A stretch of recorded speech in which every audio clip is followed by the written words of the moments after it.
another episode from the Spectro Racing channel. My name is Scott, and today we're here to do an introduction video on the Subaru Forester. A lot of you have already seen it in several of our videos and asked for more information. So today I'm going to do a brief walk around of the car, show you what I've done, how and why I did it, and hopefully it'll answer a lot of those questions, and if I'm lucky it'll inspire some of you to do something similar yourself. If you have any questions, feel free to leave us a message below, and I'd be more than happy to answer those later and possibly make another video to answer the question. So, to get started, let's go under the hood.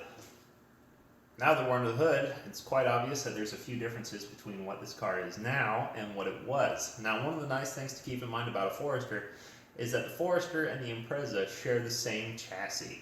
So just about everything on either a WRX or an STI can be taken off of one of those cars and bolted right on to one of these. Some of them require a little bit of modification, but for the most part, it's a very simple thing to do, especially from the mechanical component standpoint, like anything that's in the suspension or under the hood.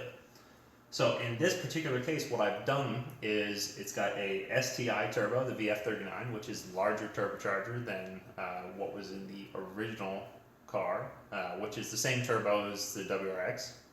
And I've also removed the intercooler, and it used to be an STI intercooler, but I have upgraded to the Grimspeed intercooler, which is a little bit bigger.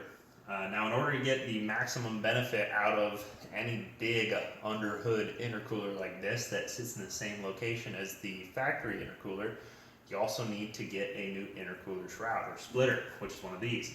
These basically are only there to funnel air and direct it, make sure that the air that comes through the hood scoop is going to go straight onto the heat exchanger, not going to go around or potentially not cover the entire surface of the heat exchanger. So you want to make sure that this gets good exposure to the air. It's also the reason that my car has a larger hood scoop off of an STI to allow it to catch more air, which directs it onto the intercooler better for lower air temperatures going into the engine, which means a little more power.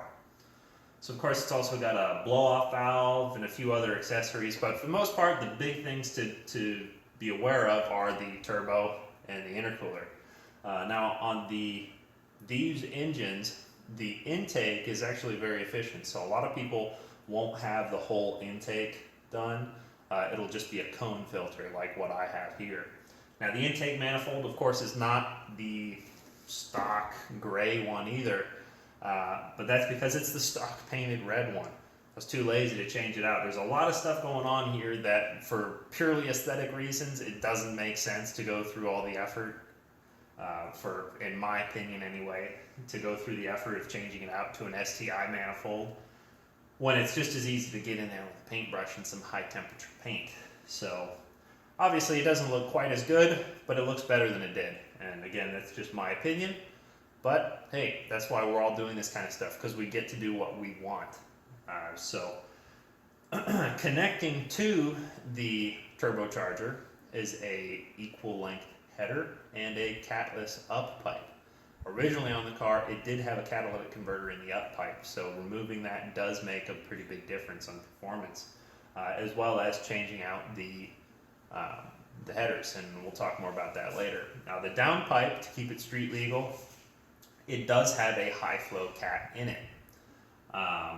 So it was for two reasons: A, to make it street legal, and B, because without it, originally I had a cat-free downpipe in there, or a catless downpipe, and it was just really, really loud. So I put the high flow cat unit back on, and not really any loss of power, but it makes it just loud enough where I can easily drive around with it every day.